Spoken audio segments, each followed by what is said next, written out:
El 12 de diciembre de 1939, a las 9:04 de la mañana, una patrulla soviética de 15 hombres cruzaba un bosque helado de Finlandia. Hacían menos 40 grados y sus abrigos estaban endurecidos por el frío. Caminaban ruidosamente, convencidos de su superioridad. Pertenecían al Ejército Rojo, el más grande del planeta, enviado por Stalin a derrotar a una nación de agricultores en una guerra que supuestamente duraría apenas 10 días. No veían a nadie. Creían tenerlo todo bajo control. Estaban equivocados. El primer disparo fue apenas un susurro. El último hombre de la formación cayó sin que nadie entendiera qué había pasado. No hubo explosión, ni gritos. Simplemente desapareció. El teniente se giró, confundido, sin ver nada entre la nieve. 3 segundos después, llegó el segundo disparo. El operador de radio, 200 metros más adelante, se desplomó. Apenas se oyó un leve silbido antes del impacto. La patrulla entró en pánico. Intentaron cubrirse, pero la nieve era demasiado baja para esconder a nadie. Se encontraban en una zona de muerte. Los disparos siguieron, uno tras otro, precisos, silenciosos, implacables. En menos de 3 minutos, 12 de los 15 hombres estaban muertos. Los 3 sobrevivientes permanecieron inmóviles durante 4 horas, congelados por el terror.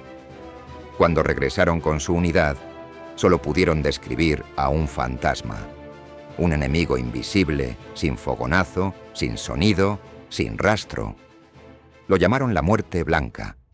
Pero aquel fantasma no tenía nada de sobrenatural. Era un granjero finlandés de 33 años, pequeño, casi silencioso, que había decidido librar su propia guerra contra todo un imperio. Su nombre era Simo Häyhä, y sus métodos simples y contraintuitivos estaban a punto de redefinir el arte del francotirador. Para comprender cómo un solo hombre aterrorizó al Ejército Rojo, hay que entender el contexto. La llamada Guerra de Invierno parecía, en el papel, imposible de ganar para Finlandia. En noviembre de 1939, Stalin exigió territorio finlandés para crear una zona de amortiguación frente a Alemania. Finlandia se negó. Stalin respondió con una invasión basada en una operación de falsa bandera. El 30 de noviembre, la Unión Soviética cruzó la frontera. La desproporción era grotesca. 1 millón de soldados soviéticos contra 300.000 finlandeses. 6.000 tanques contra 32. 3.000 aviones contra 114. El mundo dio por perdida a Finlandia. Incluso los soviéticos llevaron uniformes de gala para el desfile de la victoria que imaginaban en Helsinki. Pero ignoraron un detalle decisivo. Finlandia era un país cubierto en un 70% de bosques, y estaban invadiéndolo en pleno invierno. Los finlandeses tenían algo que los invasores no comprendían. Una mezcla de coraje, terquedad y resistencia fría. Sabían que no podían ganar una guerra convencional, así que no la pelearían de manera convencional. No enfrentaban tanques con tanques. Los dejaban avanzar sobre lagos congelados y luego destruían el hielo con artillería. No chocaban frontalmente con divisiones completas. Las cortaban en segmentos más pequeños y aislados mediante tácticas, y después dejaban que el invierno hiciera el resto. Las unidades de esquí finlandesas, vestidas de blanco, se deslizaban entre los árboles, atacaban cocinas de campaña, mataban oficiales y desaparecían sin dejar rastro. El frío se volvió el mayor enemigo del Ejército Rojo. A 40 grados bajo cero, los motores se congelaban, la grasa de los tanques se volvía piedra y los uniformes soviéticos verdes y marrones destacaban como manchas oscuras sobre la nieve. Miles de soldados murieron congelados, muchos de pie, con los rifles pegados a sus guantes. En ese infierno blanco operaba Simo Häyhä. No era un soldado profesional. Era un granjero de una región cerca de la frontera. Tirador destacado en la Guardia Civil, fue asignado al 34º Regimiento de Infantería. Observó la invasión de su tierra con una mezcla de furia silenciosa y resolución. Poseía una habilidad excepcional. Entendía la ciencia del disparo en frío mejor que muchos ingenieros y oficiales. Se le entregó un fusil finlandés M2830, basado en el Mosin Nagant ruso. Confiable, preciso, equipado con simples miras de hierro. Su comandante le ofreció un rifle con mira telescópica soviética PE, considerada moderna y superior. Todos los francotiradores del mundo estaban adoptando visores ópticos. Simo los rechazó. Aquello fue considerado insubordinación, pero su razonamiento era impecable. Sabía 3 cosas cruciales que la doctrina militar aún no comprendía. Primero, los visores brillan. Un destello de luz en un bosque blanco era igual a una sentencia de muerte. Sus miras metálicas no reflejaban nada. Segundo, los visores se empañan al instante cuando el calor del ojo toca el vidrio helado, volviendo inútil el disparo en los pocos segundos críticos. Tercero, una mira obliga al tirador a levantar la cabeza unos centímetros más, convirtiendo a un francotirador en un blanco fácil. En la nieve, esos centímetros eran la diferencia entre vivir y morir. Simo confiaba en sus miras de hierro. Su zona ideal de tiro entre 150 y 400 metros no requería aumento. Había pasado la vida cazando animales pequeños en el bosque. Su precisión no dependía de tecnología. Simo solo necesitaba un rifle confiable, pero ese era apenas su primer truco. Los demás eran aún más simples y brillantes. El Ejército Rojo comenzaba a aprender. Sus francotiradores buscaban 2 señales para localizar a un tirador enemigo. La primera era la explosión del cañón. Cada disparo levantaba una nube de nieve, un pequeño soplo blanco que marcaba con exactitud la posición del tirador. Simo lo solucionó construyendo su propia posición. Pasaba 1 hora compactando la nieve frente al cañón, mojándola y dejándola congelar hasta formar un bloque de hielo sólido. Cuando disparaba, la explosión quedaba absorbida. No había ruido, ni nube, ni rastro. La segunda señal era el aliento. A 40 grados bajo cero, el vapor humano flotaba como humo. Para un francotirador tendido en la nieve, cada exhalación era una bengala delatora. Simo resolvió este problema con una idea simple. Mantenía la boca llena de nieve. Enfriaba su aliento desde adentro y lo volvía invisible al salir. Sin destello, sin niebla, sin movimiento. Un enemigo buscándolo no vería una cabeza sobresaliendo, ni el brillo de un visor, ni la nube del aliento. Simo no dejaba huellas visuales. Era un fantasma. A ello sumaba su resistencia. Su rutina era brutal. Se levantaba antes del amanecer, empacaba pan blanco y azúcar, se vestía con su traje blanco multicapa, tomaba su rifle, su subfusil Suomi y sus esquís, y simplemente anunciaba que iba a cazar. Esquiaba solo a través de tierra de nadie, a veces incluso detrás de las líneas soviéticas. Buscaba un pequeño punto elevado o un tronco caído y construía su nido. Compactaba la nieve, se colocaba la nieve en la boca y esperaba. El frío era insoportable, pero él no temblaba. Se volvía parte del paisaje. Cuando aparecía un objetivo, actuaba con precisión absoluta. Nunca disparaba 2 veces desde el mismo sitio. En cuanto apretaba el gatillo, se movía 100 metros esquiando, encontraba otro punto y volvía a disparar. La artillería soviética bombardeaba su antigua posición, mientras él atacaba desde un nuevo ángulo. Al final de cada día, regresaba tranquilamente a sus líneas. Su comandante le preguntaba por el conteo. Simo respondía con una simple cifra: 5. Al día siguiente, 8. Luego, 12. Los oficiales desconfiaban. Ningún francotirador lograba tantas bajas. Enviaron un observador. El hombre volvió pálido, temblando, confirmando cada muerte. El granjero no mentía. El 21 de diciembre de 1939, Simo mató a 25 soviéticos. El día siguiente, 23. En Navidad, mientras los oficiales del Ejército Rojo brindaban con vodka, Simo salió a cazar otra vez. Su total ese día fue de 38 muertes confirmadas. Para los soviéticos, aquello ya no era guerra, era un exterminio. La línea del río de la región se convirtió en una picadora de carne. Con 12 divisiones y más de 160.000 hombres, los soviéticos intentaban abrirse paso contra solo 4 divisiones finlandesas, superadas 4-1.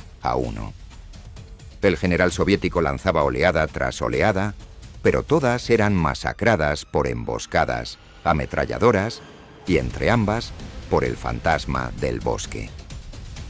La moral cayó a niveles catastróficos. La artillería podía matar sin rostro, pero que un enemigo invisible disparara desde la nada quebraba la mente. Soldados se negaban a patrullar. Oficiales no querían salir de los búnkeres. Encendían fuego para calentarse y, sin advertencia, el hombre más cerca del fuego caía muerto. Se agrupaban para sentirse seguros y Simo aprovechaba, usando su subfusil para eliminar escuadras enteras. Era más que un francotirador, era un arma psicológica. Él solo creó una zona prohibida de casi 1 kilómetro de profundidad. Un sector entero del frente soviético quedó paralizado por un hombre con un viejo rifle. El problema ya no podía ocultarse. Los reportes llegaron al alto mando soviético. Era una humillación histórica, su doctrina de batalla profunda. Sus miles de tanques y sus enormes divisiones estaban siendo detenidos por un puñado de finlandeses en esquís y por un único demonio que no podían atrapar. Los finlandeses lo llamaban el tirador mágico. Para los soviéticos era un objetivo prioritario. Ordenaron dejar de enviar patrullas regulares, pues solo aumentaban las bajas. En su lugar, enviaron a sus mejores francotiradores, los más destacados de Moscú, con rifles modernos y telescopios avanzados. Simo los cazó a todos. El brillo de sus visores los traicionaba. Simo disparaba desde 400 metros usando únicamente miras de hierro. A menudo la bala atravesaba la lente y el ojo del tirador enemigo. Uno por uno murieron. Entonces, intensificaron la estrategia. Si los francotiradores no podían matarlo, lo haría la artillería. Cada vez que un soldado caía por un solo disparo, saturaban el área con fuego de mortero y artillería, cubriendo todo el sector con cientos de proyectiles. Un día, la posición de Simo recibió más de 100 explosiones. Árboles destrozados, tierra negra, nieve volada. Su comandante lo dio por muerto. Una hora después, Simo regresó a su refugio, cubierto de tierra, uniforme blanco desgarrado con heridas de metralla. Solo asintió y dijo con calma absoluta: «Estuvieron muy ruidosos hoy». La presión sobre el Ejército Rojo crecía día a día. Lo que había comenzado como una guerra relámpago contra un país pequeño se había transformado en una pesadilla. Un solo hombre, un granjero finlandés de apenas 1,60 m, había puesto en jaque a un ejército entero. Ese hombre, Simo Häyhä, era ya más leyenda que humano. Sus disparos precisos, su capacidad para desaparecer en la nieve y su resistencia sobrehumana habían humillado a los mejores tiradores soviéticos. Cada vez que creían acercarse, él ya había desaparecido, dejando solo silencio y cadáveres. El frente se había convertido en un territorio donde la lógica militar dejaba de tener sentido. Un fantasma parecía reescribir las reglas de la guerra. A finales de febrero de 1940, el mando soviético tomó una decisión desesperada. Ya no enviarían un francotirador ni un pequeño equipo. Mandarían un pelotón completo de 30 contrafrancotiradores, apoyados por ametralladoras, con un objetivo único: cazar a la muerte blanca. No volver sin su cabeza. La magnitud del esfuerzo decía todo. Un ejército de millones ya no intentaba derrotar a Finlandia, sino a un solo hombre. Y sin embargo, ese pelotón de élite marchaba hacia su muerte sin saberlo. Entraron al bosque en formación táctica, atentos a cada rama, a cada sombra, confiados en su tecnología y en sus nuevos rifles CVT-40 con lentes brillantes. Pero Simo no estaba entre los árboles esperándolos. Estaba enterrado en un ventisquero a 400 metros, completamente inmóvil desde hacía horas. Su viejo M2830 descansaba sobre un bloque de hielo que él mismo había tallado para evitar que el vapor del disparo lo delatara. Desde allí vio avanzar a la columna soviética, escuchó sus pasos pesados y notó el brillo delator de sus miras telescópicas. Esperó con paciencia absoluta. Dejó pasar a los primeros 10, luego al equipo de ametralladoras. Su primer disparo fue para el operador de radio, la única conexión del pelotón con el resto del frente. El hombre cayó sin un sonido. Los soviéticos respondieron con una tormenta de balas hacia un punto equivocado. Simo ya no estaba ahí. Se había deslizado en esquís hacia una segunda posición que había preparado el día anterior, y desde ese nuevo flanco abatió al teniente que comandaba la unidad. En segundos, el pelotón quedó ciego y sin liderazgo. El pánico comenzó a extenderse por la zona. La noche cayó con un frío brutal de 35 grados bajo cero. Los soviéticos, paralizados entre el miedo a un disparo y el miedo a congelarse, enfrentaron el dilema mortal de encender o no una fogata. Un grupo de 6 decidió hacerlo, quebrando la formación. Fue su final.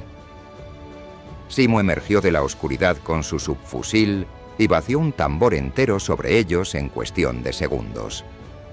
Ese estallido de fuego terminó por romper la moral del resto, que se dispersó en la noche helada. Al amanecer siguiente, patrullas finlandesas encontraron 27 cuerpos. El pelotón de élite había sido borrado del mapa. El impacto psicológico de Simo se volvió incluso más devastador que su precisión letal. No lo sabemos solo por los registros finlandeses, sino por las cartas y diarios soviéticos. Un soldado llamado Pavle describió en una carta a su madre que allí el silencio ya no significaba tranquilidad, sino acecho. Cuando cesaba la artillería, los corazones soviéticos se detenían porque sabían que él estaba a punto de disparar. Enumeró reglas que se convirtieron en una especie de código no escrito. Nunca encender fuego. Nunca correr a ayudar a un herido porque Simo esperaba precisamente al que acudiera. Nunca caminar solo, pero tampoco agruparse. Morir era menos temido que la espera de morir. La presencia invisible de la muerte blanca había convertido el bosque en un infierno psicológico. Los soviéticos entraron en pánico. Habían fracasado todos sus intentos convencionales de eliminarlo. Por eso sus comandantes recurrieron a la fuerza bruta. Bombardearían todo el bosque por sectores, sin apuntar a nada específico. Obuses, morteros pesados, artillería constante, transformaron la región en un paisaje lunar. Los finlandeses llamaron a aquello el Holocausto de Kola. Sin embargo, ni siquiera eso detuvo a Simo. Las explosiones continuas, paradójicamente, ocultaron el sonido de su rifle. Se movía entre los cráteres, un espectro entre sombras, aumentando su cuenta a un ritmo imposible. Para inicios de marzo de 1940, llevaba más de 500 muertes confirmadas como francotirador y otras 200 con subfusil. Ningún soldado en la historia se le ha acercado. El alto mando finlandés lo ascendió en el campo de batalla y le obsequiaron un rifle hecho a medida con su nombre grabado. Pero la guerra no tenía intención de dejarlo retirarse aún. El 6 de marzo, en el 100º día del conflicto, los soviéticos lanzaron una ofensiva final en la zona. El combate era feroz. Simo disparaba sin pausa. Su posición era bombardeada repetidamente. Y entonces ocurrió el golpe que casi cambió la historia para siempre. Desde unos 300 metros, un francotirador soviético disparó una bala explosiva. La munición impactó directamente en el rostro de Simo y detonó en su boca. El daño fue indescriptible. La mitad de su cara desapareció. Sus camaradas lo encontraron sin pulso y lo colocaron en una pila de cadáveres en la retaguardia, creyendo que había muerto. Pero no estaba muerto. Un día más tarde, un soldado vio una pierna mover. Simo volvió a la vida entre cuerpos congelados, sin mandíbula ni mejilla, pero respirando. Lo evacuaron a un hospital, inconsciente mientras se firmaba el Tratado de Paz de Moscú el 13 de marzo. Finlandia perdió territorio, pero el Ejército Rojo quedó humillado. Más de 1 millón de bajas, miles de tanques y aviones destruidos. Una guerra que debía durar 2 semanas se extendió más de 100 días. Y en esa humillación, un solo hombre había jugado un rol decisivo. Ese detalle no pasó desapercibido para Adolf Hitler en Berlín. El desempeño ridículo del Ejército Rojo ante Finlandia lo convenció de que la Unión Soviética era una estructura podrida que se derrumbaría ante un ataque contundente. Muchos historiadores creen que sin el efecto psicológico causado por soldados como Simo Hitler, quizá no habría lanzado la Operación Barbarroja. Así, el eco del rifle de un granjero finlandés resonó en decisiones que moldearon la Segunda Guerra Mundial. Mientras tanto, Simo continuaba librando su propia guerra en un hospital. Se sometió a 26 cirugías. Le reconstruyeron la mandíbula usando hueso de su cadera y la mejilla usando piel de su muslo. Tardó meses en recuperar la conciencia y más de 1 año en abandonar el hospital. Su rostro quedó irreversiblemente desfigurado. La muerte blanca llevaba ahora la marca del invierno en su piel. Intentó volver al frente cuando estalló la continuación de la guerra en 1941, pero el ejército lo rechazó. Sus heridas eran demasiado graves. Así terminó la carrera del francotirador más letal de la historia. Y entonces, el hombre que había aterrorizado al ejército más grande del mundo simplemente regresó a su vida de antes. Volvió a ser granjero. Le dieron tierras en un nuevo pueblo, porque el suyo había quedado bajo control soviético. Pasó 5 décadas criando perros de caza y convirtiéndose en un cazador de alces excepcional. Era un hombre silencioso, humilde, reservado. No hablaba de la guerra. Cuando periodistas le preguntaban si lamentaba haber matado a más de 500 hombres, respondía con simple lógica campesina: hice lo que me dijeron y lo hice lo mejor que pude.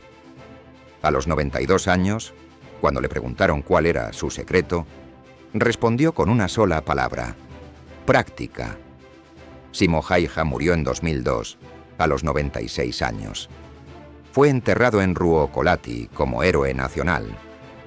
Y sigue siendo hasta el día de hoy el francotirador más letal que ha vivido.